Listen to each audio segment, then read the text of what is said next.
Thank you for joining me today. My name is Andy Atkins, and I'm at Cosumnes River College. I am our OER/Zero Textbook Costs coordinator here, and this workshop is just to talk a little bit more about our new process to designate your classes as zero textbook costs and to answer any questions that you might have.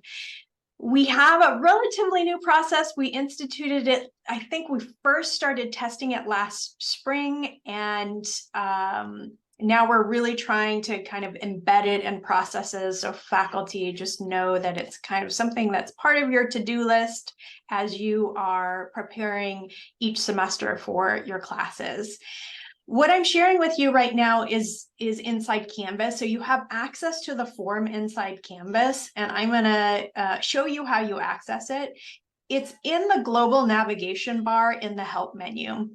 If you're actually inside a course, that global navigation bar, if you're at CRC, it's this dark blue bar. For other colleges, it's going to be your college colors. So Sac City, yours is, I think it's maroon over here on the side. If you are not in a course, if you're just on your dashboard, that global navigation bar is white. So you're looking for that bar that has kind of the things that show up on all the time. You'll always see that. And the access to the form is in the help menu. If you click on that little picture of the question mark, it's in this other resources area. And these are in alphabetical order. So it's the very last thing on the list. And when you click on this, what it's doing is taking you into PeopleSoft. That's where the form actually lives. And it acts differently every time that I do it. Sometimes it takes me right to the form because I had already logged in, or if I previous logged in within the last hour or so, it usually takes me to the form. Other times it will take me to the login page again. But it's just your single sign-on login, the same login that you use for all of your other services. And then it should push you directly to the form. In this top menu, you'll see your employee ID, and then you're going to pick the semester for which you are reporting. Now, if this is all tied to PeopleSoft where they're doing the scheduling, if your name hasn't officially been assigned to a course yet, you're not going to see it. And you'll see a message that looks something like this. You do not have any courses assigned for this selected term. But if you have been assigned courses, you will see a table that will populate with all of the courses that you've been officially assigned to. Now, they just created this kind of fake class for me so that I would be able to demonstrate this to you all, but most likely you're going to see several lines in this table because you're probably teaching more than one course, and all of the courses should be listed here. And it'll have the name of your college, the name of the course, the section number, and whether it's a lecture or lab. So it's important to know that you're always going to be reporting on whatever section is getting the enrollment. So in some cases in the sciences, there might be a lecture and a lab, and often it's the lab that is tracking the enrollment. And so some folks might see lab in this section. There's also a slight glitch in the system where if there is one lecture that has multiple labs attached to it, and this often happens in the sciences, I've seen it happen in some art classes like photography classes, I've seen it happen in some math classes. There's a glitch in the system that if there's one lecture and multiple labs assigned to the same lecture, for whatever reason, you can report it, but it doesn't pass through. It doesn't push through properly. So if that is the case for you, you'll need to work with your instruction office to make sure that it gets manually tagged so that the symbol pushes through onto the class schedule. How you actually assign the symbol is by selecting an option in this drop-down menu, and there are several options here. The first one is free textbook college supplied. And an example of that might be for you, Samadi, say you're teaching an English writing class and you're providing an open educational resource textbook that's giving your students skills to learn grammar and learn how to be a better writer. However, you are also wanting them to read a novel that we've purchased through the college library, then you would pick this option, that it's college supplied. And there are some cases at CRC where we have purchased textbooks for the classes. The second option, free textbook, no textbook required, that is most often it is like a PE class, or sometimes the study skills classes. They've kind of embedded all the material and they've created it all, or there's just no textbook at all required. So that's the second option. The third option is free textbook and you're using an open educational resource. So you have found an openly licensed textbook and that's what you're using to teach the course. And then the last option on the list is my textbook is not free, which means that you're asking your students to purchase something. And within the district's definition of textbook, it is textbooks, lab manuals, workbooks. If you having them access a homework system, a commercial homework system, that would be considered instructional textbook material. What is not included in the definition are things like goggles, or maybe a lab coat for a science class, or if you were teaching an art class, art supplies. You can still require students to purchase those types of things and be using a free textbook so that your class can be offered as zero textbook costs. That definition of kind of other materials, there is some work to try to clarify that, but right now that is not included in the definition for textbook costs. There's a little bit of definition down below that kind of goes through everything that I just talked about. Or in this third column here, you can actually, if you're not sure which designation to pick, you can click this little question and answer, and it takes you through a series of questions. Does your course require a textbook or homework system? I'm going to say yes. Do my students have to purchase that? I'm going to say no, because I'm using an open textbook and I'm using homework through the Adapt open homework system. And so then it's saying, then it takes me to, are any of these questions true? And I'm going to say no, I don't require any of these things. And so it automatically pushes this as the designation. So when I click done, it will populate that for me. And then when I'm ready to submit it, I just click submit. Now, what happens once you submit it is it's live in PeopleSoft. It does a live immediate update where students are registering in eServices. And what that looks like for students is they can then use the filters on the side that allow them to see that it's a free textbook class. And then there's a little symbol that pops up on the schedule. It also pushes through to the online class schedule, which is kind of on the front-facing part of our website that you don't need to log in to view. It takes just a little bit longer to push through to that, usually about an hour for that update to roll through. Once you fill out this form, you can fill it out multiple times. So often, especially if you're adjunct faculty, they might be adding sections or moving you around, or things might be happening. And that happens a lot as we're like still working out the class schedule. You can come in and fill out this form as many times as you need to, and you can just keep submitting it and it will keep updating. It stops allowing you to update after the census date of the course.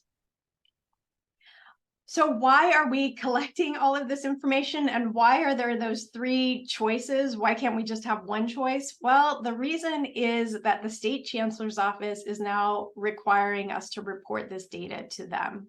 And they initially, we just had to tell them whether it was a zero textbook cost course or not. And then a few years ago, they updated that and they said, well, not only do we want to know if it's a zero textbook cost course, but we want to know how you got there. How did you make it that? And these are the things that they want to know, whether the college purchased it, whether there's just no textbook at all required, or whether we're using OER. That's why there's those three options.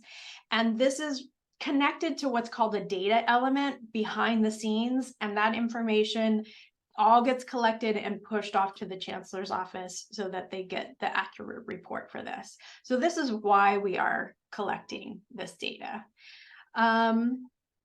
Now at CRC, what we have started doing, because we have so many zero textbook costs sections, is we have started rolling this data over from semester to semester. But the way that rollover works is it rolls from like semester to like semester, which means spring information from last spring, spring of 23, has rolled over to this spring, spring of 24. Information from this past fall, or the semester we're in right now, fall of 23, that is going to roll over to fall of 24. So often people say, well, if it's rolling over, do I need to check it? Do I need to do this every semester? And my response is yes, please check it. Please look at it. Please just submit it every semester, because that you may not be assigned the exact same classes, or you may be assigned a class that in the previous spring was not zero textbook costs, and so that symbol hasn't pushed through. Or maybe it was ZTC, but it was because the college supplied it and now you're using OER. So to try to get the most accurate data possible, my ask is that you fill this out every semester. The other thing that happens once you fill out this form is it generates a weekly report that comes to me. It also goes to the bookstore. So if you fill this out, that report goes to the bookstore on a weekly basis, and they can see what sections have designated themselves as zero textbook costs. And then you kind of don't really have to do anything more with them, because they see that you have designated that you're using OER. If you want to report to them which books you're using, you can go through the process to report that to Follett, but they're just basically going to say, they kind of use a standard message that no matter what you pick in the form, they usually call it OER, which in some cases technically isn't accurate. But honestly, I think at that point, all the students really care about is whether they have to buy something or whether they don't. And if they see they don't have to buy something, then they pretty much don't investigate it much further. The other thing I will say is that there is the ability for the instruction office to do manual updates. So oftentimes I will go through and kind of look through, and there are classes that I know are ZTC. Most of the time it's because I know that we purchased the textbook, and it might be faculty who's maybe brand new and they don't even know that. And so I'll just have the instruction office just tag it, and then I'll try to reach out to that faculty member to try to explain the process to them. So there is a way to have those manual updates, and the manual updates can even happen after the census date. So if there's an issue or a problem, they can go in and do that manual update. Yes, Jennifer, question. Yes. So I had kind of a specific question, but I was hired on as like an e-hire like 2 days before the semester started. So I wasn't working off of like a textbook, because I felt like that would be cruel to like ask them to then buy it, like, you know, with no notice and stuff like that. So I kind of worked off of texts that I could find online for the class. So I didn't know what to select. So technically I didn't require my students to buy a textbook, but I didn't know what to select in that drop down. So in that case, what would it be? Like no text, but they are reading a text. It's just that I would honestly, even though it may not necessarily be OER, I would select OER because often faculty, because you're teaching English, right?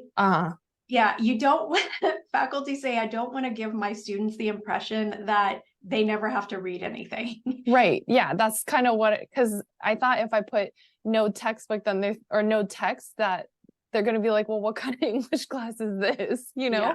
Yeah. So Let me open up this other, and I'll put links to all of this in the chat. But if you're on the employee website at CRC and you go to the OER award program page, if you just search OER, it'll come up. Over here in the left-hand column, this blue box links to the website that we've created for this project. And if you just search for English, there's a couple pages that'll probably be helpful. English writing lists all of the faculty who are zero textbook costs and what they're using. So that might help you find an OER that might be useful. There's lots of faculty who are using novels that they want to use for their course. So those are sometimes listed up here. If you scroll down to the bottom, we've done some initial research for various classes. These are just Google Docs, so though there might be some helpful information there. And then also on this site, there is a page called Books Ordered for Zero Textbook Costs. And these are organized by CAC, so there might be something in other areas that could be useful, but in English and language studies, you'll see there's a whole bunch of novels and other popular nonfiction that you might choose. There's even some short story anthologies, so you might just want them to read a short story, something like that. So all of those resources are available to you. Awesome. Thank you. Okay.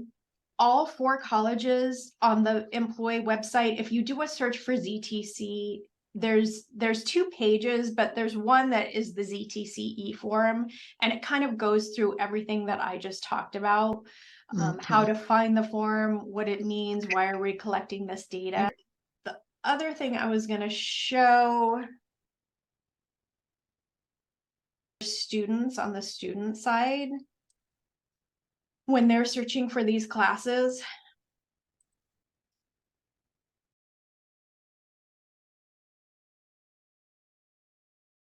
that filters that pop up on the left-hand side, and the filter for textbooks is this class attribute, and they have to pick all 3 to be able to see all of the classes. But this is the filter that I was talking about. This is what happens once you fill out that form, then the classes start pushing through to this. And so the students know that they're starting to learn all of this language that we're using and what these symbols mean. And this is the symbol that pops up on the class schedule that shows them that it's a zero textbook cost course. If they're on the front-facing website,